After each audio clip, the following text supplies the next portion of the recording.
Hi everyone, welcome back to another class. Welcome to another lecture.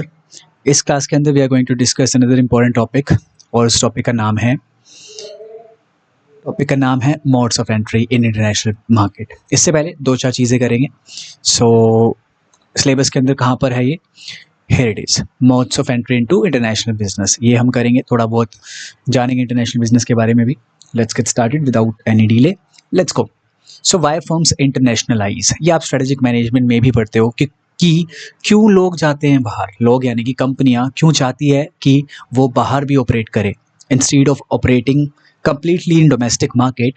They also want to establish their subsidiaries या joint venture कर ले या जो भी है बाहर कर ले, है ना, फॉरेन मार्केट को भी वो कैप्चर कर पाए। So there are several reasons for that. तो क्यों चाहती हैं फर्म्स इंटरनेशनल मार्केट्स के अंदर, क्यों जाती हैं?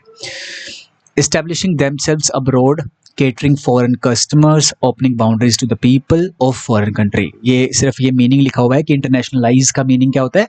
बाहर जाना, खुद को इस्टेब्लिश करना अब्रोड के अंदर, फॉरेन कस्टमर्स को कह सकते हैं सर्व करना, और open boundaries to the people of foreign country, यानी कि जो फॉरेन पीपल है उनके लिए भी आपने खोल दिया है, पूरे दवार खोल दिए हैं। आई एम सॉरी, मैं क्या बोल रहा हूँ हिंदी में आगे बढ़ते हैं।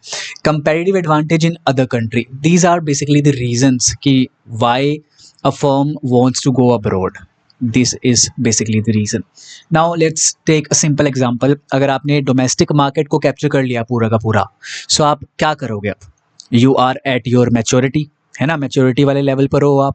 आपका जो प्रोडक्ट है वो कैश काउ के अंदर कन्वर्ट हो चुका है। कैश काउ क्या है कि मार्केट ग्रो नहीं कर रहा है but you are at its peak, आपका जो मार्केट शेयर है वो ज़्यादा है ना। ये आपने चीज़ पढ़ी होगी BCG मैट्रिक्स में, वो हम बाद में भी पढ़ेंगे। एनीवेज, तो आप अपने मैच्योरिटी वाले लेवल पर हो। अब यहाँ पर क्या ही ज़्यादा कमाओगे? So you want to expand करने के लिए आप चले जाते हो बाहर, आप फॉरेन कस्टमर्स को भी सर्व करना शुरुआत कर देते हो। तो इट बेसिकली इम्प्रूव्स और एक्सपेंड्स योर कस्टमर बेस, है ना। प्लस में रेपुटेशन इंक्रीज होती है आपकी कि भाई ये बाहर भी काम कर रहा है पर्टिकुलर ब्रांड या फर्म, है ना। और several other options are there, you can read it properly बहुत आराम से, है ना। ऐसा इंपॉर्टेंट नहीं है but it is very common sense वाला चीज़, ठीक है, कि क्यों बाहर जाना चाहती है फर्म। Let's go. बाहर जाने के लिए या बाहर जाने से पहले what are the prerequisites that a firm should take into consideration? Let's see. A company must answer the following questions for itself. बाहर जाने से पहले what type of competitive advantage are we trying to gain? क्या कोई हमें यहाँ पर competitive advantage है? competitive advantage का क्या मतलब है कि as we compare ourselves with another firms, तो हम क्या उनसे कम दाम पर चीज़ें बना पा रहे हैं, लेस कॉस्ट पे उतनी ही क्वालिटी की चीज़ बना पा रहे हैं। हमें वो 80 रुपये का पड़ रहा है लेकिन उनको वो 100 रुपये का पड़ रहा है बनाना। तो हमें एक कंपेरेटिव एडवांटेज यहाँ पे, we are having a comparative edge over another firm, है ना। तो ये वाली चीज़ है। तो आप कौन सी कंपेरेटिव एडवांटेज को गेन करना चाहते हो? क्या आपके पास इनफ रिसोर्सेज हैं? क्या आप कैपेबल हो इंटरनेशनलाइज होने के लिए? विच मार्केट टू एंटर, कौन से मार्केट के अंदर आपको एंटर करना है, ठीक है, क्या आपका टारगेट ऑडियंस रहने वाली है? On what scale to enter, कौन से पैमाने पर आप एंटर करना चाह रहे हो? स्मॉल स्केल एंट्री करना चाह रहे हो या लार्ज स्केल एंट्री करना चाह रहे हो? स्मॉल स्केल एंट्री का एग्जांपल हो गया एक्सपोर्टिंग करना। लार्ज स्केल एंट्री का ऑप्शन क्या होता है, एग्जांपल क्या होता है?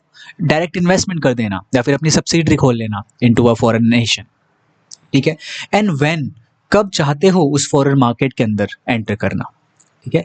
ये सारी चीज़ों के बारे में या फिर आंसर आपको करना पड़ेगा before going to establish yourself into a foreign company या foreign country, sorry. Let's move on. एक क्वेश्चन आया हुआ था आपका कि arrange the following strategic decisions in international business in proper sequence. International business का एक प्रॉपर सीक्वेंस में हमें ये ऑर्डर लिखना है, ठीक है, स्ट्रेटेजिक डिसीजन मेकिंग का। तो सबसे पहले वी विल डिसाइड कि इंटरनेशनल बिजनेस करना भी है या नहीं करना है। This is your first one, ठीक है। तो बी हमारा पहला आ जाएगा, बी ये हो गया, बी ये हो गया, इन दोनों को हम लोग हटा देंगे, ठीक है। Then you will decide which market to enter, तो मार्केट सिलेक्शन डिसीजन आप लोग यहाँ पर लोगे, ठीक है। मार्केट सिलेक्शन है।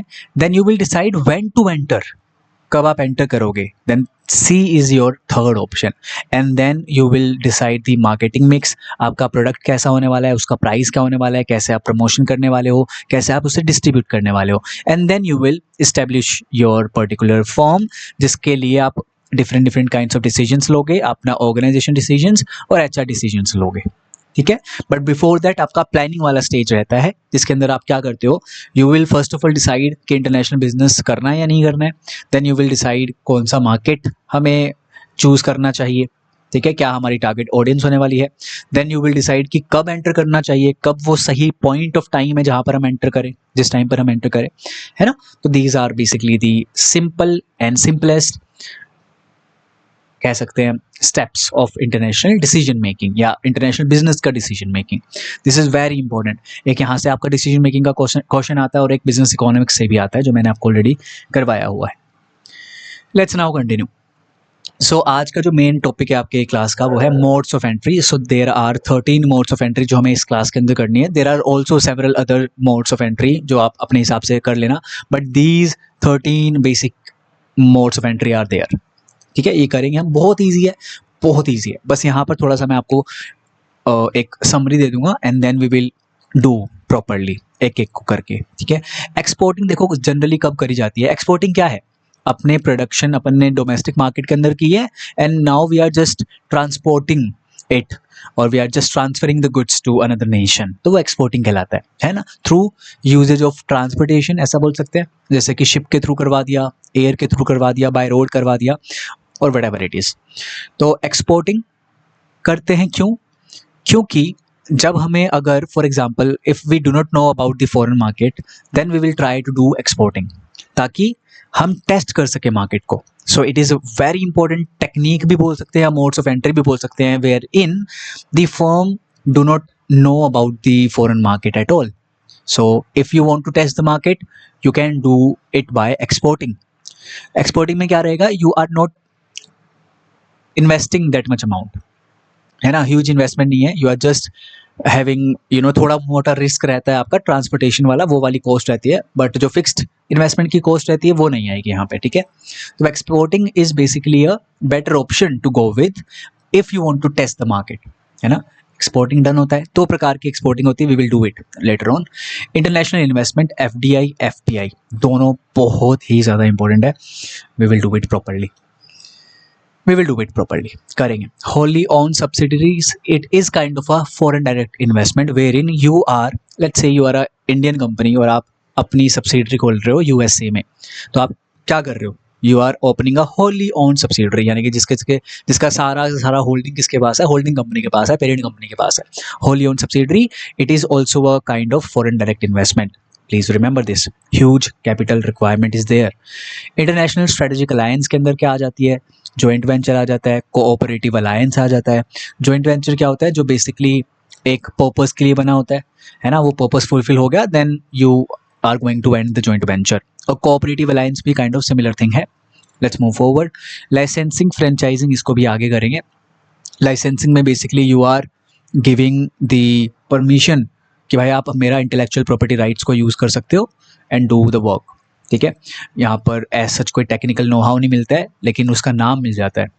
Franchising basically you are giving the right of intellectual property rights also, but you are also giving operating system. यहाँ पर आप समझा रहे हो कि कैसे काम होगा। अगर बर्गर किंग है तो बर्गर किंग का बर्गर कैसे बनता है पूरा वो बताओगे कि ये रेसिपी है। मैकडोनल्ड्स कैसे बनता है, उसका बर्गर कैसे बनता है, ये रेसिपी है। तो वो through out the Nations follow होगा, है ना। तो वो फ्रेंचाइजिंग हो जाती है जिसके अंदर you are providing the operating system as well.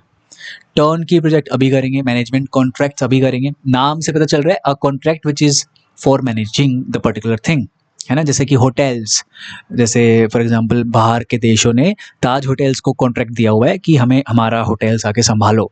तो ताज होटल्स की वहाँ पर क्या है, मैनेजमेंट है, बट ओनरशिप किसकी है, उन्हीं लोगों की है जिन्होंने ताज होटल को रखा हुआ है, ठीक है। This is it. नेक्स्ट अपना है कॉन्ट्रैक्ट मैन्युफैक्चरिंग, अभी करेंगे आगे। Then piggybacking, this is very important, यहाँ से आपका PYQ आया हुआ है। व्हाट इज पिगी बैकिंग, पद्दी चढ़ना हम करते हैं ना बचपन में, ऐसा हमने सुना भी होगा।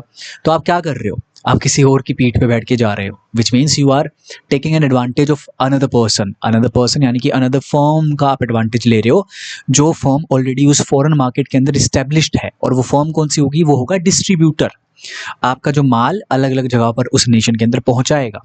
तो you are taking the benefit of that particular distributor, ठीक है। तो पिगी बैकिंग वो है, अभी आगे जाके करेंगे। कंसोर्टियम इज बेसिकली दी समूह, ग्रुप, संघ भी जिसे बोलते हैं। कोई बड़े बड़े प्रोजेक्ट होते हैं तो वहां पर 4-5 फर्म मिलके काम करती है, तो वो हो जाता है consortium. E commerce you already know, electronic commerce. And offshoring, offshoring क्या रहता है? Whenever you want to आपका जो एक बिजनेस प्रोसेस है वो आप ऑफशोर कर देते हो, यानी कि अपनी कंट्री से बाहर निकाल देते हो, किसी दूसरी कंट्री में जाके वो करते हो, वो एक पर्टिकुलर बिजनेस प्रोसेस। क्योंकि there are several reasons for that. क्या पता उसे कॉस्ट एडवांटेज मिल रही हो फर्म को, वो वाली जो कंट्री है वहाँ पे चीप लेबर है, उसका फायदा उठाने के लिए हमने ये वाला जो बिजनेस प्रोसेस है वो वहाँ पर कर दिया है ना, तो ऑफशोरिंग वो कहलाएगा। Let's do it very quickly, जल्दी जल्दी करेंगे सारी चीज़ें, बहुत आसान है। बस थोड़ा सा यहाँ पे कंसेप्चुअल चीज़ लगेगी जब भी आप एग्जाम में क्वेश्चन करोगे, ठीक है। तो कंसेप्ट यहाँ से क्लियर हो जाएंगे, बस इतने ही कंसेप्ट है जो भी मैंने आपको समरी दिखाई है, but still you we want to do it, अभी करेंगे, we need to do it. Let's go. Selling of goods produced in one's own country for use or resale in other countries, that is exporting. Two types की exporting होती है, direct exporting, indirect exporting. Direct exporting का क्या मतलब है? Wherein you are the exporter and you are exporting the particular goods to the end customer directly. Indirect में एक बिचौलिया आ जाता है, इंटरमीडियरी आ जाता है, बस दिस इज इट, यही है, रीड कर लो। आगे बढ़ते हैं। What are the advantages and disadvantages of exporting? Advantages क्या है? We can gather the information very quickly about the foreign market, कि क्या वहाँ पर प्रोडक्ट ये वाला चलेगा या नहीं चलेगा, है ना। तो we can gather the information very quickly without involving huge amount of cost. Test the market, avoid cost in terms of establishing manufacturing operations. We are not operating or we are not establishing ourselves into a foreign nation, तो वहाँ पे पैसा ज़्यादा लगता है। हम क्या कर रहे हैं? बस घर बैठे हुए एक्सपोर्ट कर रहे हैं, ठीक है। लेस रिस्की रहता है ये और मोर फ्लेक्सिबल रहता है। लेस रिस्की क्यों है? Because not that much amount of capital is required here, है ना, जितनी इन्वेस्टमेंट में रहती है। Leverage capabilities of foreign distributors, हम क्या करते हैं? लिवरेज का क्या मतलब है? फायदा उठाना। हम फॉरेन डिस्ट्रीब्यूटर्स की कैपेबिलिटीज का फायदा उठाते हैं। पिगी बैकिंग हमने देखा था ना, काइंड ऑफ एक्सपोर्टिंग ही होती है वहाँ पे। एक कंट्री या एक कंपनी क्या करती है? फॉर एग्जांपल इंडिया की कंपनी है, वो एक्सपोर्ट करती है अपना माल, एक डिस्ट्रीब्यूटर को देती है दूसरी कंट्री के, और वो डिस्ट्रीब्यूटर आपके माल को अलग अलग जगह पे पहुंचाता है। You are taking the benefit of that particular company who is a distributor, ठीक है। डिसएडवांटेज क्या हो जाएगी? High transportation cost. अगर समुद्र उस पर भेज रहे हो आप तो इंश्योरेंस करवाना पड़ता है, बड़ा महंगा पड़ता है। एयर के थ्रू भेज रहे हो, जो भी है। टैरिफ बैरियर्स रहेंगे obviously. If you are exporting, if you are operating into an international business thing कर रहे हो आप एक्सपोर्टिंग के थ्रू, तो ऑब्वियसली यार टैरिफ बैरियर्स लगेंगे। इसका क्लासिकल एग्जाम्पल क्या हो जाएगा? चाइना एंड यूएसए का जो चल रहा है, एंड ट्रंप ने जो जितने टैरिफ इंक्रीज कर रखे हैं, इंडिया के लिए भी करे हैं, है ना। और अभी इंडिया और यूएसए का चल रहा है कोई एग्रीमेंट जिसके अंदर टैरिफ को रिड्यूस किया जाएगा, है ना, और प्रॉस्पर होगी economy. Lack of direct contract with customer, yes we are not that much related to the customer. हम वहाँ पे जुड़े नहीं रहते हैं कस्टमर के साथ। हम अगर बिचौलिया आ जाते हैं साथ में, मतलब बीच में, तो हम कस्टमर के साथ डायरेक्टली कनेक्टेड नहीं रहते हैं obviously. Less control specifically in indirect exporting, हमारा कोई कंट्रोल नहीं रहता है एज सच। आगे बढ़ते हैं। इंटरनेशनल इन्वेस्टमेंट दो तरीके की हमने पढ़ी है, एफडीआई और FPI. Let's do it very quickly, जल्दी से करेंगे क्योंकि बहुत ईजी है। एफडीआई नॉर्मल सेंस में आपको मैं बताता हूँ, समरी देता हूँ। एफडीआई किस लिए होता है? ओनरशिप, कंट्रोल या मैनेजमेंट को एस्टेब्लिश करने के लिए वहाँ पर उस पर्टिकुलर कंपनी में, ठीक है। For example you are acquiring another company in foreign nation, तो आप क्या कर रहे हो? अक्वायर कर रहे हो। अक्वायर करने से क्या हो रहा है? आप उसमें मैनेजमेंट में आ रहे हो, उसका कंट्रोल एस्टेब्लिश कर रहे हो, तो you are giving a huge amount of money. या फिर आप उसके जब शेयर्स परचेज कर रहे हो, आप मोर देन 50% के शेयर परचेज कर रहे हो, तो you are investing a lot of money. यहाँ पे ह्यूज कैपिटल रहती है इन्वॉल्वमेंट, ठीक है। पर्पज आपने समझ लिया। 10% का minimum stake should be there, 10% का एटलीस्ट होना चाहिए। ये बुकिश लैंग्वेज है but it is not that much always true. Less liquid रहता है क्योंकि यहाँ पर हमने फॉर एग्जांपल सब्सिडरी खड़ी करी है वहाँ पे, तो हमने बना लिया पूरा फैक्ट्री वगैरह खड़ी कर ली वहाँ पे। लेस लिक्विड इसे क्यों बोला गया है? क्योंकि अब ये जो हमने पैसा लगाया है, इसको हम तुरंत से पैसों के अंदर कन्वर्ट नहीं कर सकते, है ना। ये फिजिकल चीज़ को खड़ा किया है हमने, फॉर एग्जांपल कंपनी को खड़ा कर लिया, पूरा सब कुछ कर लिया, पैसा बहुत लगाया है। इस चीज़ को जल्दी से लिक्विड मतलब कि पैसे में कन्वर्ट नहीं कर सकते हम लोग, that is why it is more risky in nature. ठीक है, फाइनेंशियल वे होता है ये to invest in real foreign assets. ठीक है, इट्स अ फाइनेंशियल वे, एक फाइनेंशियल वे के through you are doing what, investing in a real foreign asset. Example क्या हो जाएगा, Amazon investing in India, establishing numerous fulfilment centres and investing in local e commerce infrastructure. वो अपने stores खोल रहा है या उसने मैन्युफैक्चरिंग फैसिलिटीज खोल ली एप्पल ने, तो वो क्या है, it's FDI, foreign portfolio investment. What is foreign portfolio investment? It is related to investing in shares, for example, so as to take some return. आपका मेन मोटिव यहाँ पर रहता है रिटर्न कमाना. This is the main purpose here, main difference in both of these. To portfolio financial assets and earn return on it. Foreign portfolio investment ये बोलते हैं कि I am investing in to the other firms, for example foreign firms, एक portfolio में वहाँ पर create कर रहा हूँ जिसके अंदर डिफरेंट काइंड्स ऑफ सिक्योरिटीज है ना, और उस पर रिटर्न में कमा रहा हूँ. मेरा मेन मकसद है रिटर्न कमाना. ठीक है, और ये इंडिविजुअलिस्टिक भी हो सकती है और यहाँ पर आ सकते हैं फॉरेन इंस्टीट्यूशनल इन्वेस्टर्स भी, है ना, जैसे पेंशन फंड, म्यूचुअल फंड्स, ये सारे बड़े बड़े फंड्स भी क्या करते हैं, डिफरेंट नेशंस के अंदर अपना पैसा लगाते हैं so as to earn return on it. Easy, this is it. ये मोर लिक्विड रहता है बिकॉज एक काइंड ऑफ सेट अमाउंट हमें मिलता रहता है. लिक्विड है ये, लेस रिस्की है because that much huge capital requirement नहीं होती है यहाँ पर. As such more than 10% stake नहीं होना चाहिए आपका. 10% ज़्यादा होगा तो हम बोलेंगे उसे कि वो फॉरेन डायरेक्ट इन्वेस्टमेंट है. It is a financial way to invest in foreign financial assets. Foreign की फाइनेंशियल एसेट्स, रियल एसेट्स नहीं, financial assets. For example share हो गया, ये हो गया, वो होगा, ये सब चीज़ें. और इसके अंदर फॉरेन इंस्टीट्यूशनल इन्वेस्टर्स भी इन्वॉल्व है, इंक्लूड है. Let's move forward. Wholly owned subsidiaries, ये भी सेम चीज़ है, FDI ही है काइंड ऑफ. इसको आप बहुत आराम से रीड करेंगे. आगे बढ़ते हैं. Joint ventures. जॉइंट वेंचर क्या है, एक स्ट्रेटेजिक अलायंस है, एग्रीमेंट बिटवीन 2 और मोर फर्म्स है from different countries to pursue a set of agreed upon goals. कि ये हमारा ऑब्जेक्टिव है, इसके लिए हम ये चीज़ बना रहे हैं, हम हाथ मिला रहे हैं, है ना. Forming a partnership between a local firm to share resources, profits and risks. आप क्या करते हो, आप एक लोकल फर्म के साथ पार्टनरशिप करते हो. फॉर एग्जांपल आपने जापानीज कंपनी के साथ पार्टनरशिप कर लिया, और या फिर जापानीज कंपनी ने इंडियन कंपनी के साथ कर लिया, तो वो जापानीज कंपनी क्या एक्सप्लॉइट करेगी, इंडिया के रिसोर्सेज को और उस फर्म के रिसोर्सेज को भी. उस फर्म के साथ रिस्क शेयरिंग भी करेगी एंड प्रॉफिट शेयरिंग भी करेगी, है ना. एडवांटेजेस क्या होता है, लोकल पार्टनर की नॉलेज मिल जाती है, उसके एक्सपर्टीज का बेनिफिट मिल जाता है, रिस्क शेयरिंग हो जाता है, यानी कि रिस्क आपका कम हो जाता है. अकेले करते तो बड़ा दिक्कत होता. शेयरिंग टेक्नोलॉजी, स्किल्स वगैरह आप एक दूसरे के साथ शेयर कर सकते हो, है ना. और गवर्नमेंट के रिक्वायरमेंट्स को आप मीट कर सकते हो, मेट कर सकते हो बहुत आराम से. नेक्स्ट है आपका डिसएडवांटेज. रिस्क रहता है यहाँ पे, क्योंकि आप अपनी टेक्नोलॉजी को किसी और को दे रहे हो, तो फ्यूचर में कंपेटिटर बनाने का भी आपको यहाँ पर रिस्क रहता है. कन्फ्लिक्ट इन ऑब्जेक्टिव्स. अगर दूसरी कंपनी कुछ और बोल रही है और ये कंपनी कुछ और बोल रही है तो फिर वहाँ पर दिक्कत आती है, कन्फ्लिक्ट अराइज होना शुरुआत हो जाते हैं. May not realise location economies. कभी कभार ऐसा होता है कि लोकेशन इकोनॉमीज को रियलाइज हम नहीं कर पाते, यानी कि लोकेशन का बेनिफिट हम नहीं उठा पाते हैं कभी कभार, कुछ ये भी दिक्कतें आती है. Conflict in of ownership. Managers जो टॉप लेवल का वो रहता है, उनमें अगर कन्फ्लिक्ट आ गया तो दिक्कत वाली बात है. चलिए आगे बढ़ते हैं. लाइसेंसिंग. अ लीगल अरेंजमेंट रहता है where a firm in one country, for example India के अंदर एक फर्म बैठी हुई है, फर्म है आई मीन, ये लाइसेंस दे देती है US वाली बेस्ड फर्म को कि हमारा IPR यानी कि ट्रेडमार्क, पेटेंट, कॉपीराइट वगैरह वगैरह इसको यूज कर सकते हो and do the business.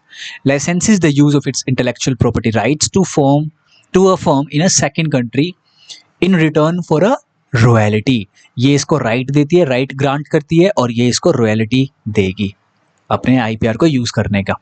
When to choose licensing. Licensing कब चूज करनी चाहिए, when distance is very large. India US, yes, distance is very large. Use licensing. Where company lacks adequate financial resources. ऐसे कोई financial resources नहीं है उस company के पास, तो लाइसेंसिंग का यूज करो. Where a country has trade barriers. Trade barriers है, वहां पर एक्सपोर्टिंग इंपोर्टिंग करना बड़ा औखा काम है. यूज लाइसेंसिंग, है ना. Where there is some political instability in other country, do not establish yourself in a country which is very political unstable. तो वहां पर क्या करो, लाइसेंसिंग का यूज कर लो, है ना. FDI मत करो, लाइसेंसिंग कर लो.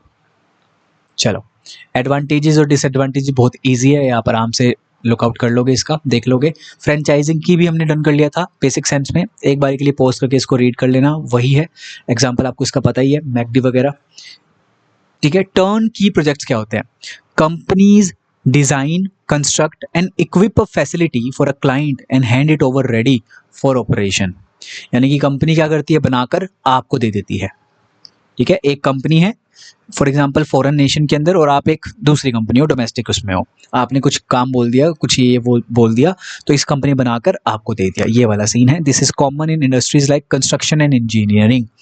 एग्जाम्पल क्या हो जाएगा, Larsen and turbo an Indian MNC has undertaken numerous projects globally including the construction of power plants. ठीक है, जैसे फॉर एग्जाम्पल कोई इंडिया की कंपनी है, इंडिया की कंपनी ने चाइना के लिए डैम्स बनाए, तो वो क्या हो जाएगा, टर्न की प्रोजेक्ट्स हो जाएगा। आगे बढ़ते हैं, व्हाट इज मैनेजमेंट कॉन्ट्रैक्ट्स। मैंने ताज होटल का एग्जांपल देखिए बहुत आराम से समझा दिया था, वेरिन आप मैनेजमेंट का कॉन्ट्रैक्ट किसी के साथ करते हो, बस उसे ओनरशिप नहीं देते हो, बस मैनेजमेंट का कॉन्ट्रैक्ट करते हो कि मैनेज वो करेगा। ठीक है, ओनरशिप किसके पास रहती है, द रियल ओनर के पास। आप यहाँ पर एग्जाम्पल देख लीजिएगा, होटल मैनेजमेंट बहुत आसान है। लेट्स गो, ये क्वेश्चन आया हुआ था, पीवाईक्यू है, which of the following are included in FDI. मेरे को पॉज करो एंड आंसर करो, मैं डायरेक्टली आंसर बताऊंगा, मैं ऐसा कोई ज्यादा एक्सप्लेनेशन नहीं दूंगा, पॉज करो आंसर करो। आई होप सो पॉज करके आंसर किया होगा। एफडीआई क्या होता है, yes Holi own subsidiary, absolutely right. Joint venture, yes. Acquisition, yes, A, B and D is the right option. A, B and D, fourth option is the right option. Investment in GDR, GDR क्या है, global depository receipt, business finance के अंदर किया है हमने। ठीक है, इसके अंदर भी किया है शायद से, पता नहीं, देख लेना। तो GDR आपका क्या है, GDR basically global depository receipt है, जो आपका क्या शो करता है कि आपने फॉरेन कंट्री की फॉरेन फर्म के अंदर शेयर खरीद रखे हैं, वो सर्टिफिकेट वो शो करेगा। तो ये ग्लोबली है और ये शेयर खरीद रहा है, यानी कि financial way of owning financial asset है ना, पोर्टफोलियो। तो पोर्टफोलियो है।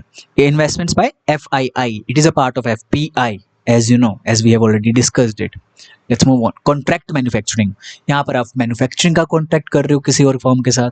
Outsourcing production to a foreign firm, एक एग्जांपल देता हूँ मैं आपको, नाइकी का ले लो या कोई भी ऐसा एग्जांपल ले लो, जैसे फुटबॉल कंपनी है कोई भी, वो क्या करती है, पाकिस्तान या बांग्लादेश या अफ्रीका वाली कंट्री के अंदर फुटबॉल मैन्युफैक्चरिंग करती है। वाई, बिकॉज वहाँ पर चीप लेबर है।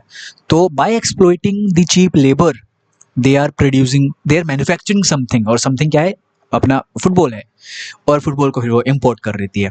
तो अपना जो बिजनेस प्रोसेस है मैन्युफैक्चरिंग का, कहाँ पर शिफ्ट कर दिया, बांग्लादेश, पाकिस्तान या फिर Africa, because of cheap labour. तो कॉन्ट्रैक्ट मैन्युफैक्चरिंग वो होता है। मेरिट क्या है, लिवरेजेस कॉस्ट एडवांटेजेस, हम कॉस्ट एडवांटेज का फायदा उठाते हैं। क्वालिटी कंट्रोल इशू वगैरह वगैरह, ये डीमेरिट रहता है।